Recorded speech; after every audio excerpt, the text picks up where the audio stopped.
నమస్తే అండి. మణిద్వీప మహత్యం గురించి ఈ వీడియోలో చూద్దాం. వ్యాస భగవానుడు జన్మాజయ రాజుతో ఇలా చెప్తాడు. బ్రహ్మలోకానికి పైభాగంలో ఉన్నదే సర్వలోకం, అదే మణిద్వీపం. అక్కడ భగవతి జగదంబ విరాజిల్లుతూ ఉంటుంది. ఎందుకంటే ఇది అన్ని లోకాల కన్నా శ్రేష్టమైనది, అందుకనే దీన్ని సర్వలోకమని అంటారు. పూర్వకాలంలో మూల ప్రకృతి స్వరూపిణి పరాంబా భగవతి అన్నిటికన్నా ప్రారంభంలో తన నివాసం కొరకై దీన్ని స్వేచ్ఛతో నిర్మాణం చేసి ఉంటుంది. ఇది కైలాసం, వైకుంఠం మరియు గోలోకం కన్నా మహాన్ మరియు ఉత్తమమైనది. సంపూర్ణ లోకాల కన్నా శ్రేష్టమైనది గనక దీన్ని సర్వలోకమని అంటారు.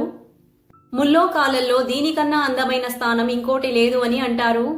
ఓ రాజా, మణిద్వీపం 3 జగతులకు ఛత్రస్వరూపం మరియు సాంసారిక బాధలను నాశనం చేసేది. అన్ని బ్రహ్మాండములకు అది ఛాయా స్వరూపమైనది. మణిద్వీపం చుట్టూ ఏ లోకాలున్నాయో మరియు అందులో ఉన్న దేవతలు విస్తారపూర్వకంగా మణిద్వీప వర్ణన, రత్నమయీ ప్రకారాలు, మండపాలు, చింతామణి భవనం, వివిధ రకాల అమ్మవారి కళలు, వివిధ రకాల శక్తులు, వారి పీఠ శక్తులు, జగదంబ భగవతి, వారి సేవకులు, ఇతర దేవుళ్ళు, ఈ వివరాలన్నీ దేవీ భాగవతంలో చాలా విస్తారపూర్వకంగా చెప్పబడి ఉన్నది. వ్యాస భగవానుడంటాడు, ఓ రాజా, సమస్త ఐశ్వర్యం, శృంగారం, సర్వజ్ఞత, తేజస్సు, అఖిల పరాక్రమం, సమస్త ఉత్తమ గుణాలు మరియు సమస్త దయ ఈ మణిద్వీపానికి పరిమితి అని అంటారు. ఏ రకాల ఆనందాలైతే బ్రహ్మలోక పర్యంతా ఉంటాయో అవన్నీ మణిద్వీప ఆనందంలో అంతర్లీనమై ఉంటాయి. మహాదేవి యొక్క ఈ ఉత్తమ స్థానం అన్ని లోకాల కన్నా ఉత్తమమైనది. ఈ మణిద్వీపం స్మరణ మాత్రం చేత అన్ని రకాల పాపాలు శీఘ్రంగా నష్టమైపోతాయి. మృత్యు సమయంలో మణిద్వీప స్మరణ అయితే ప్రాణికి మణిద్వీపం ప్రాప్తమవుతుంది. అంటే ప్రాణి మణిద్వీపానికే వెళ్లిపోతాడు. దేవీ భాగవతంలో దశమ స్కందం 8వ అధ్యాయం నుంచి 12వ అధ్యాయం వరకు ఈ మణిద్వీప వర్ణన ఉంది. సంస్కృతంలో చెప్పబడిన ఈ 5 అధ్యాయాలను ఎవరైతే ప్రాణి శ్రద్ధతో జాగ్రత్తగా నిత్యం పఠన చేస్తారో వారికి భూత, ప్రేత, పిశాచాల బాధలుండవు. కొత్త భవనం నిర్మాణం మరియు వాస్తు యజ్ఞం చేసేటప్పుడు దీన్ని ప్రయత్నపూర్వకంగా పఠన చెయ్యాలి. ఇది చాలా శుభప్రదమని వ్యాస భగవానుడు అంటాడు. ఎవరైతే దేవీ ఆరాధనలో సంలగ్నులై దేవీ క్షేత్రములలో ప్రాణోసర్గ చేస్తూ ఉంటారో వారందరూ అక్కడికే వెళ్తారు. అక్కడ మహానంద స్వరూపిణి అయిన దేవీ భగవతి విరాజిల్లుతూ ఉంటుంది. ఆ మణిద్వీపంలో ఎవరికి రోగబాధలు, ముసలితనం, చింత, మాత్సర్యం, కామ, క్రోధ, ఈర్ష్యలు లాంటివి ఉండవు.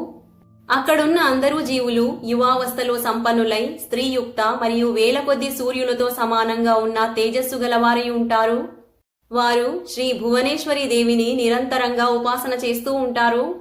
ఉపాసనా పరాయణులైన జీవులలో కొందరు సాలోక్య ముక్తిని పొంది ఉన్నారు, కొందరు సామీప్య ముక్తిని పొంది ఉన్నారు, కొందరు సారూప్య ముక్తిని పొంది ఉన్నారు, మరికొందరు అన్య ప్రాణి సాష్టి ముక్తికి అధికారులయ్యారు. ప్రత్యేక బ్రహ్మాండంలో ఏ దేవతలుంటారో వారి అనేక సమూహాలు అక్కడ స్థితమై జగదీశ్వరి ఉపాసన చేస్తూ ఉంటారు.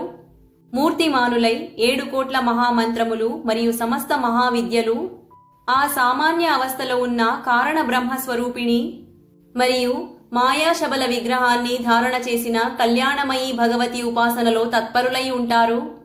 భగవతి యొక్క ఈ మణిద్వీపం ఏ ఆధారం లేకుండా అంతరిక్షంలో విరాజిల్లుతూ ఉంటుంది. ప్రళయకాలంలో ఈ మణిద్వీపం క్షీణిస్తూ సృష్టి కాలంలో వికాసం చెందుతుంది. కాని ఇది సృష్టి మరియు వినాశనం కాదు. ఆ భగవతి భువనేశ్వరి మహేశ్వరుడి వామాంగంలో విరాజిల్లుతూ ఉంటుంది. ఈ భగవతి భువనేశ్వరి సాన్నిధ్యంతోనే మహేశ్వరుడికి సర్వేశ్వరత్వం ప్రాప్తమయ్యింది. ఇందులో ఎటువంటి సందేహం లేదు. చింతామణి భువనంలో అమ్మవారు నివాసిస్తూ ఉంటారు. అక్కడ 4 మండపాలుంటాయి. శృంగార మండపం, ముక్తి మండపం, జ్ఞాన మండపం మరియు ఏకాంత మండపం.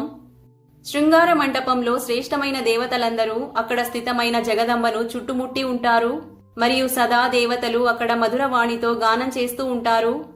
ముక్తి మండపంలో మధ్యలో విరాజిల్లుతూ ఉన్న ఆ కళ్యాణమయీ భగవతి జగదంబ భక్తులకు సదా ముక్తిని ప్రసాదిస్తూ ఉంటుంది. జ్ఞాన మండపంలో విరాజిల్లుతూ ఆ దేవి జగదంబ జ్ఞానాన్ని ఉపదేశిస్తూ ఉంటుంది. ఏకాంత మండపంలో భగవతి జగదంబ తన మంత్రినీలతో పాటు జగతి రక్ష విషయంలో నిత్యం చర్చ చేస్తూ ఉంటుంది.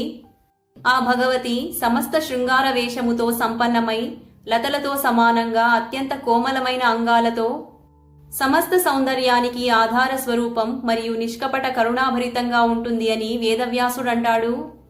ఈ వీడియో కనుక నచ్చినట్టయితే లైక్ చేసి షేర్ అండ్ సబ్స్క్రైబ్ చేసుకోండి. శ్రీమాత్రే నమః.